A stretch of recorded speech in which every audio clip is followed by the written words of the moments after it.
Na última aula, vimos um pouco mais sobre a molécula de ácido pirúvico do piruvato.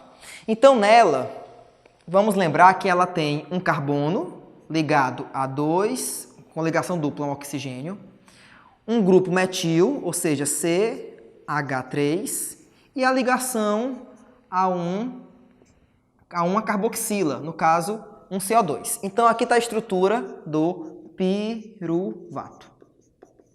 Como dito anteriormente, esse piruvato ele pode ficar na membrana, no citoplasma e dessa forma formar ou etanol ou ácido lático, ou ele pode entrar na mitocôndria.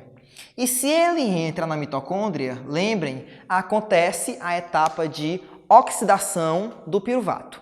Então, nesse caso, o piruvato ele vai perder um carbono na forma de CO2, ou seja, ele perde essa estrutura aqui, ó, CO2. E a energia perdida na forma de CO2 permite que uma molécula de NAD+, ela capture elétrons e forme, então, NADH.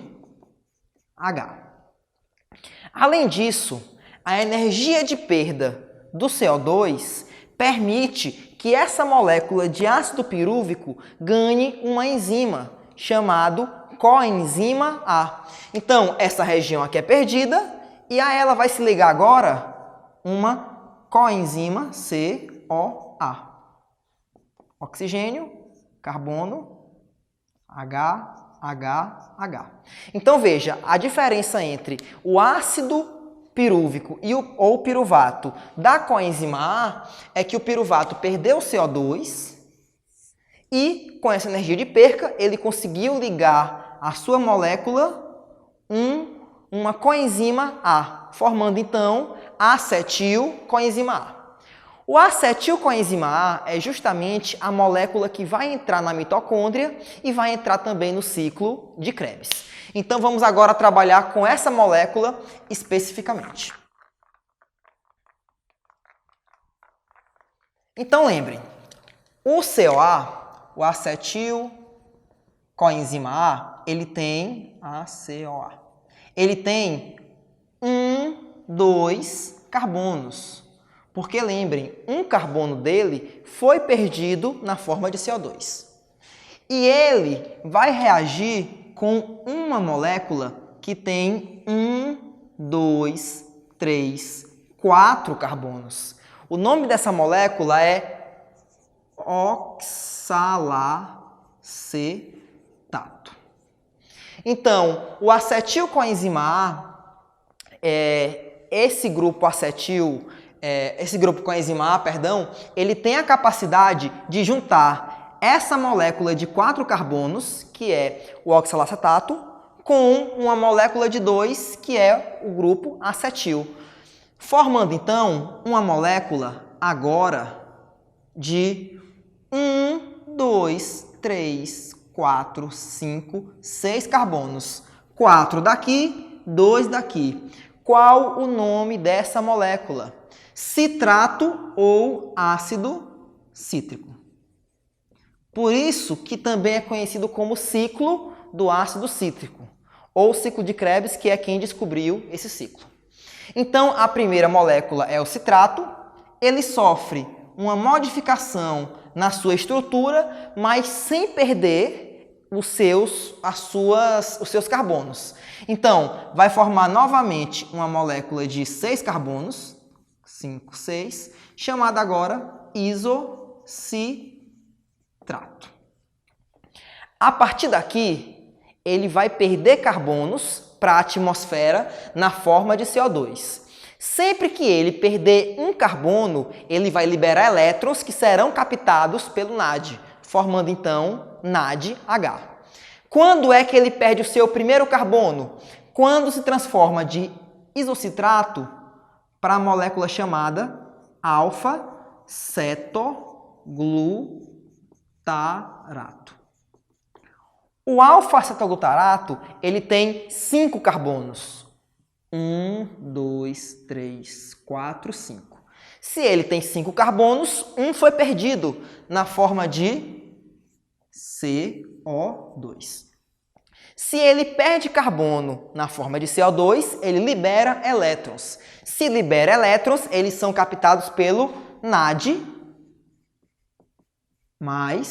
formando então NADH. Então, por enquanto, formamos um NADH. Esse alfa-cetoglutarato, ele também vai perder um carbono,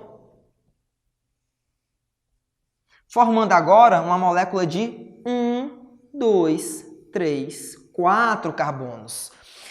O nome dessa molécula é succinil coenzima A, CoA.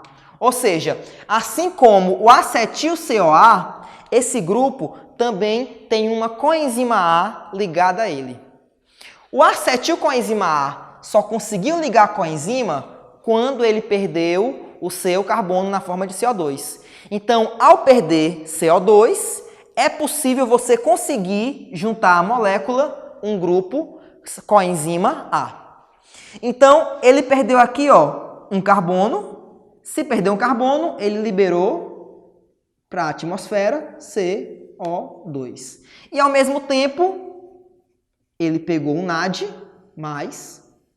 e transformou ele em NADH. O succinil-CoA, como eu disse, ele tem a coenzima A. E essa coenzima A, ela é muito importante para uma função muito especial desse ciclo, que é formar ATP. O que acontece? Succinil-CoA, ele sofre uma modificação e forma uma molécula chamada de succinato. Nesse processo, veja, 1, 2, 3, 4 carbonos.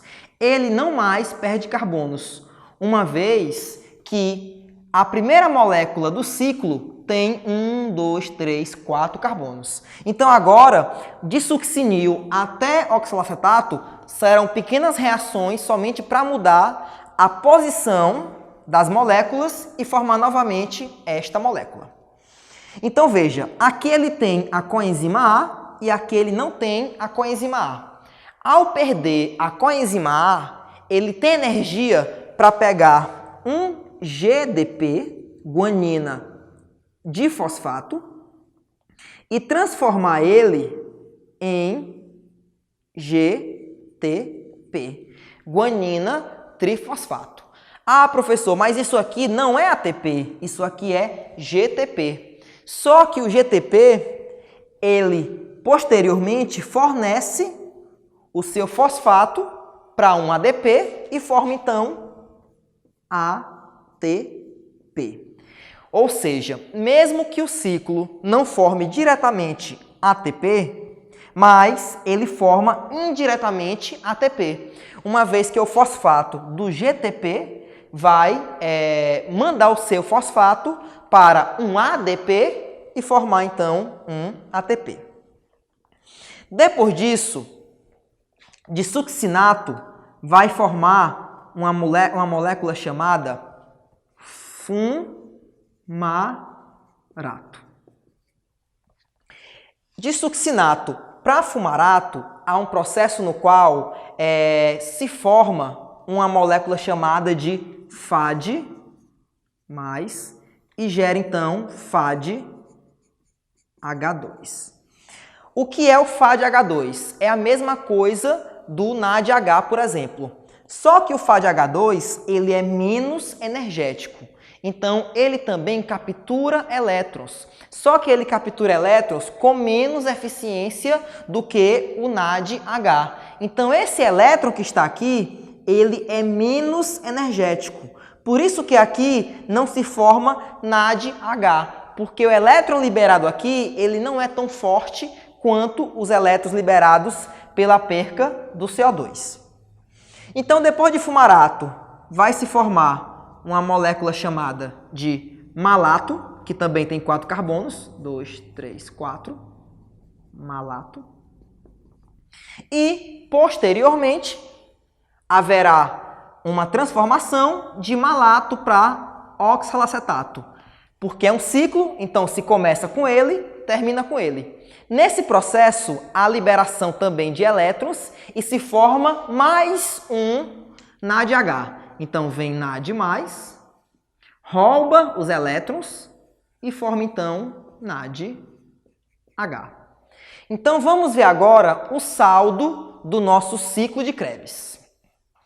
Então veja, foi formado um NADH, 2 NADH, 3 NADH. Isso com uma molécula de piruvato. Então, se uma molécula de piruvato forma 3 NADH e a glicose forma 2 moléculas de piruvato, então nesse processo teremos formadas 6 moléculas de NADH. Além disso, nós formamos um ATP. Observem, se é um ATP por piruvato, então serão 2 ATPs. E, além disso, formamos também um FADH2, mas, como são 2 vezes, serão 2 FADH2. Tudo isso que foi formado nesse processo, ele vai ser enviado para a próxima fase desse ciclo, que é a cadeia respiratória. Mas isso é um conteúdo de uma próxima aula e eu conto com vocês. Até lá!